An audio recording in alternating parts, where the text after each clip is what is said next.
All right, so right now I just picked up an order from Subway, and my process of doing this is once I pick it up and I confirm the order, I tie up any bags that need to be tied up. That way, because a lot of restaurants don't seal stuff and customers can complain about that. So I end up putting the non-hot stuff in another DoorDash catering bag. And then if it's a hot thing, I put it in my fancy hot bag that I'll put a link to that in the description. I would highly recommend it because it pays for itself and it keeps food 144 degrees at all times. So that's really good. Customers get happy about that. After I put the food away, I look at the instructions, and if there's no instructions, it just says hand to customer, so I'm gonna press directions. The time is 4 minutes away. At this point, I go to my notes. I have a lot of preset messages of on the way, apartment, when I'm pulling up, and like if there's not a code in the instructions, if it says hand to me or leave at the door, and a bunch of different instructions that are presets. I'll leave those in the description for you guys. I would highly recommend that. Every time you take an order, this is the process you do. You always send how far you are away from the customer. I'm 4 minutes, so I'm typing that to her, and boom, just like that. So that way they know communication, so they're ready for their order and they know exactly how long it's gonna take. And that's the process for that. Safety first, put it up there, and now we take off and we head to the customer. And since it's a hand to her, I always click on the picture just to see if it's a house or apartment. That's when you would want to use the preset messages of apartments, if it says hand to them or if it says leave at door.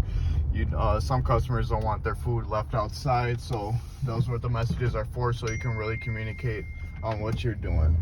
So yeah, and as they text back, they always use their text back, and what she said this time was she told me great, also vaccinated, because my messages say that I'm vaccinated in them. So yeah, so now she knows that I'm that far away. Now she'll be waiting for me at the door sometimes or anything like that, and that's pretty much the whole process. It's like this every time. This is the most efficient way, and this is how I make up to $1,500 to $2,000 through DoorDash. And like I said, my ratings are all high, and the process for that is you want to continue to do this. Do not decline orders, or try bare minimum to decline orders until you build your way up to being in a Top Dasher program.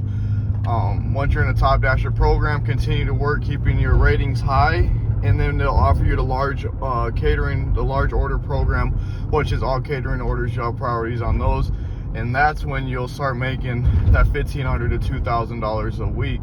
At first, to build it up, you're probably only gonna make $1,000 depending on how much you work.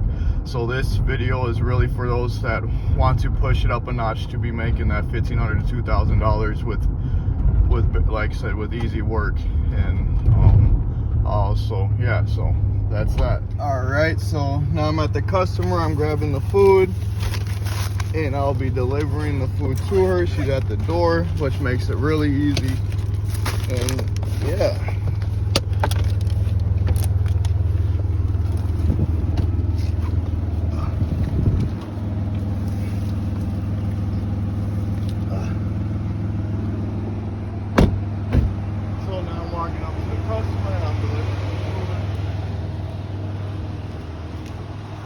Don't worry, it's not going to be on video. I'm making a video to help people that DoorDash how to be more efficient with their customers for better results. I don't want to be on the video. No, you won't.